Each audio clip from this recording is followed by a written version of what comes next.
नमस्कार. महाराष्ट्र योजना कॉर्नरमध्ये आपल्या सर्वांचे स्वागत आहे.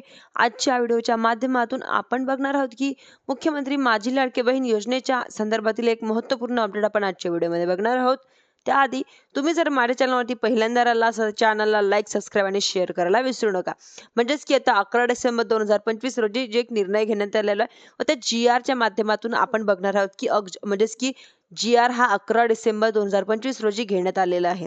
ज्याच्यामध्ये राज्यातील के-वाय-सी चुकलेल्या याचबरोबर के-वाय-सी न झालेल्या किंवा नाही झाली अशा संभ्रमात असलेल्या राज्यातील विधवा, अविवाहित, एकल घटस्फोटित ज्या महिला आहेत अशा महिलांसाठी एक महत्त्वपूर्ण निर्णय आता घेण्यात आलेला आहे. म्हणजेच की आता मुख्यमंत्री माझी लाडकी बहीण योजनेमध्ये अंतर्गत पात्र लाभार्थींची पडताळणी आणि प्रमाणीकरण करण्यासाठी ई-के-वाय-सीच्या माध्यमातून आधार ऑथेंटिकेशन करण्यात असा प्रकारचा जी-आर घेण्यात आलेला आहे.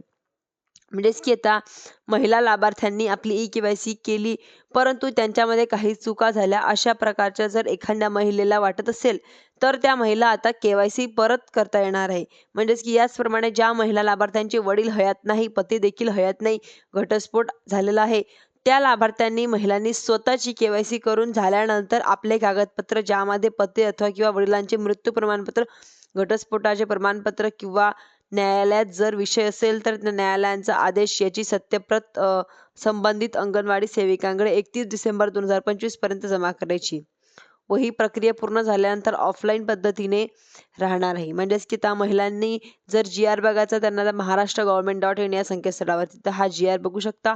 म्हणजेच की त्या 31 डिसेंबर 2025 पर्यंत ही ऑनलाईन पद्धतीने के-वाय-सी पर्यंत पूर्ण करायला घ्यायची आहे.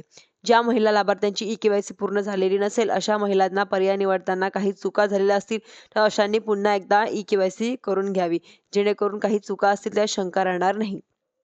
त्यामुळे काळजीपूर्वक ही माहिती भरावी. म्हणजेच की आता यंत्रणाने साधारणची ई-के-वाय-सी पार पाडण्यासाठी पात्र लाभार्थ्यांच्या महिलांना आवश्यक ते मार्गदर्शन सहकार्य करावा अशा प्रकारच्या सूचना देखील देण्यात आलेल्या होता. म्हणजेच की या अंतर्गत विधवा महिला असतील, घटस्फोटित असतील महिला असतील किंवा यांना देखील आपली ई-के-वाय-सी करता येणार आहे. के-वाय-सी झाल्यानंतर आपली कागदपत्र 31 डिसेंबर 2025 पर्यंत गावातील कोणतीही अंगणवाडी सेविकांकडे जमा करायची आहे. म्हणजे आपल्या भागामध्ये जी अंगणवाडी सेविका असेल त्यामध्ये जमा करायची आहे व अंगणवाडी सेविका कागदपत्र घेत नाही त्यांच्यासाठी हा जी-आर या ठिकाणी आता कायदेशीर ठरणार आहे. म्हणजेच की आता मी चुकीचे ऑप्शन निवडल्याबद्दल आता माझी के-वाय-सी पूर्ण नाही झाली असे बरेच सारे प्रश्न महिलांच्या मनांमध्ये आहे व आता त्यांना मनांमधील प्रश्न देखील सॉल्व्ह होणार आहे. धन्यवाद.